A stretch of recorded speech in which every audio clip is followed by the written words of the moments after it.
Un punto que vamos a reforzar es el que tiene que ver con los seguros en proyectos de construcción. Vamos a tomar parte de la información que menciona el PMI, pero la vamos a ir acotando con cierta información local. Bien, cuando hablábamos de riesgos negativos y en particular cuando mencionábamos la transferencia de riesgos, dijimos que una forma de hacerlo era en base a seguros y garantías. La cultura de seguros en los proyectos de construcción privados, especialmente, ha ganado terreno en el Ecuador en los últimos años.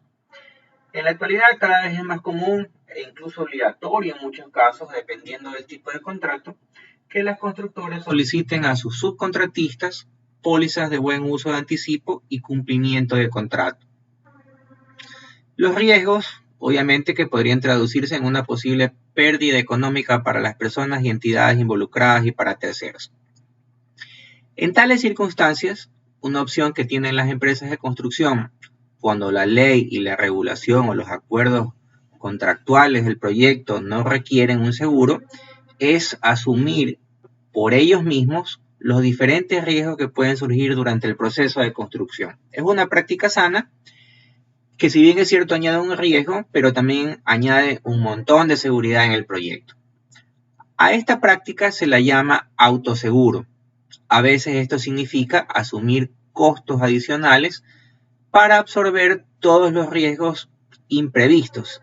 En realidad, si queremos verlo desde otra óptica, como todo seguro, una inversión ante la posibilidad de un siniestro. Compartir un riesgo con otras partes mediante una póliza de seguro contribuye, o en otras palabras, añade o suma a los costos de construcción en forma de primas de seguro, pero brinda también protección financiera a las partes interesadas. Las compañías de seguro son una parte interesada importante en los proyectos de construcción. En algunos casos, las aseguradoras pueden requerir incluso de una inspección técnica previa o inspecciones periódicas a la obra en diversos ámbitos, en cuanto a la calidad, en cuanto a las prácticas ambientales, en cuanto a las prácticas de salud y seguridad de terceros, o incluso del control propio del proyecto y de las obras en curso. Algunas de las prácticas de seguro más comunes se enumeran a continuación.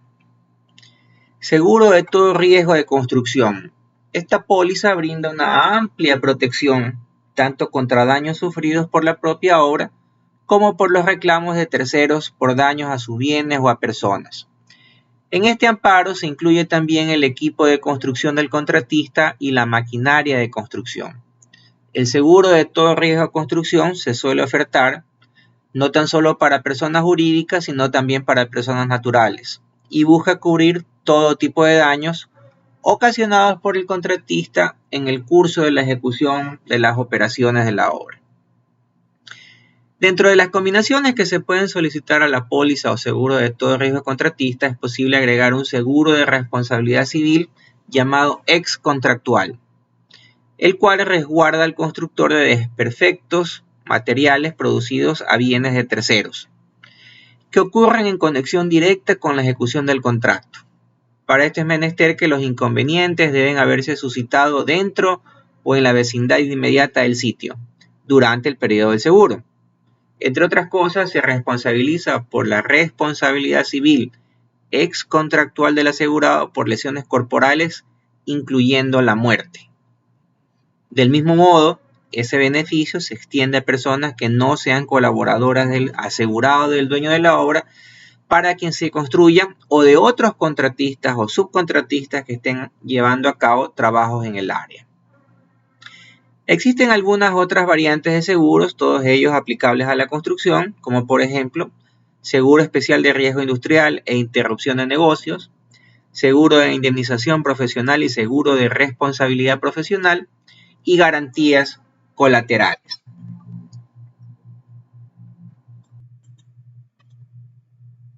Luego de que hemos cubierto los riesgos o de que pensamos que lo hemos hecho, ¿qué nos queda por cubrir? Pensaríamos que nada. Pues bueno, sí queda algo. Ese algo es o está compuesto por riesgos secundarios o secondary risk en inglés, que se refieren a aquellos riesgos generados por la implementación de respuestas. Riesgos residuales o residual risks, nos referimos a aquellos riesgos que permanecen después de haber implementado las respuestas. Y los workaround en inglés o en español, también conocidos como soluciones alternativas o no planeadas, que son respuestas a riesgos no identificados o riesgos pasivamente aceptados. En pocas palabras, si ocurre algún riesgo no identificado, se lo administrará a través de una solución alternativa. Si tiene algún riesgo identificado que no se planificó, se utilizará una solución alternativa para administrarlo. Como el entorno del proyecto es dinámico e incluso un gerente de proyecto experimentado no puede identificar todos los riesgos, este tipo de soluciones alternativas o no planeadas son bastante comunes. Aunque muchas personas usan los términos plan de contingencia indistintamente con workaround o soluciones no planeadas, en realidad no son lo mismo. La diferencia entre los dos términos radica en que si los problemas que se manejan se identificaron con anticipación o no. Los planes de contingencia se realizan en función de los riesgos potenciales identificados que podrían descarrilar un proyecto. En cambio, los workarounds o soluciones alternativas son respuestas a problemas que se desarrollan mientras se trabaja el proyecto y que nunca se identificaron.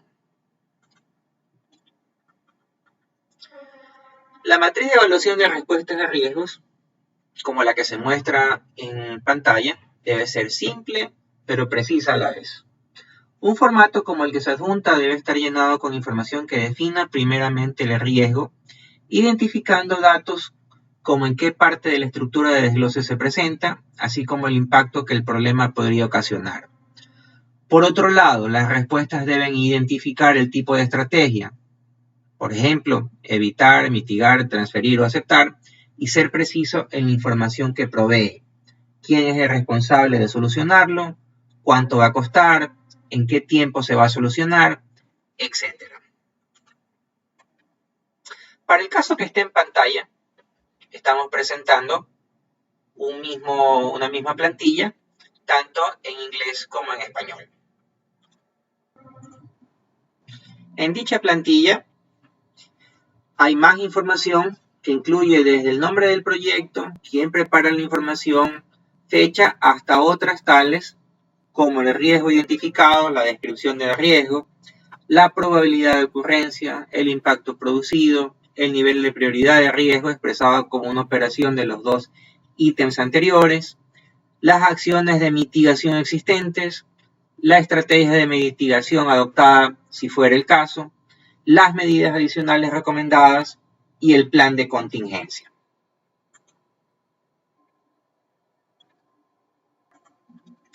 El slide mostrado, similar al anterior, también podría servir como una plantilla, aunque un poco más sucinta, pero igualmente efectiva. Bien, finalmente vamos a proponer un ejercicio obviamente relacionado a lo que acabamos de conversar, que tiene que ver con las respuestas a los riesgos identificados. ¿Para qué caso? Para el caso de estudio que hemos venido revisando hasta la fecha. Me refiero puntualmente a este ejercicio. El ejercicio que veíamos de la obra gris con los 5 rubros seleccionados con diferentes actividades. Ya hemos hecho todo el proceso de identificarlos, los riesgos. Ahora lo que vamos a hacer finalmente es volver a la parte del plan de respuesta y conforme a lo que hemos visto, vamos a desarrollar un ejemplo como tal, ¿verdad? ¿Cómo debería ser ese ejemplo de respuesta a los riesgos? Básicamente algo similar a lo que estoy mostrando en pantalla en este momento. Puede ser así de sencillo o un poquito más complicado como veíamos antes. Lo que quiero rescatar en este slide que está ahorita en pantalla es, primero, la definición del riesgo. Fíjense ustedes en ese riesgo, un riesgo tomado al azar, ¿no? ¿Verdad? ¿Cómo está definido? Dice, riesgo número 1, posible retraso de 2 semanas en la fecha de terminación del proyecto. Ya está puntualizando un dato, que es tiempo. ¿Debido a qué? A retrasos en la entrega del componente X y Z, lo cual puede generar el impacto, una penalización del 5% en el costo final del proyecto. Y a continuación, para cada uno de esos riesgos, vamos a poner las diferentes respuestas al riesgo que yo pueda entregarles, entre ellas, hablando o definiendo cómo quiero yo clasificarlo primeramente. Si es una estrategia de evitarlo, de mitigarlo o de aceptarlo inclusive, tal como está aquí también expresado, ¿verdad? Dice el Project Manager será responsable de tener un proveedor alterno para el componente X y Z en la semana 4 de la fase de ensamble. El costo de esta acción se estima en $100 como un esquema de mitigación. O una respuesta tipo 2, en la cual el Project Manager asigna un equipo de 2 ingenieros que supervisarán la construcción del componente X y Z junto con el proveedor durante la fase previa a la entrega. Y el costo se estima en 1.200, con un costo mayor, porque esta estrategia está clasificada como evitar. Y una respuesta número 3, en la cual ya el Project Manager toma una decisión, en este caso. En fin, ese es el ejercicio planteado. Igualmente lo voy a dejar cargado en la plataforma. Y con ese ejercicio todavía nos falta de ver lo que tiene que en relación al monitoreo y al control de riesgo y al análisis cuantitativo de los riesgos como tal, lo cual lo vamos a ver a continuación.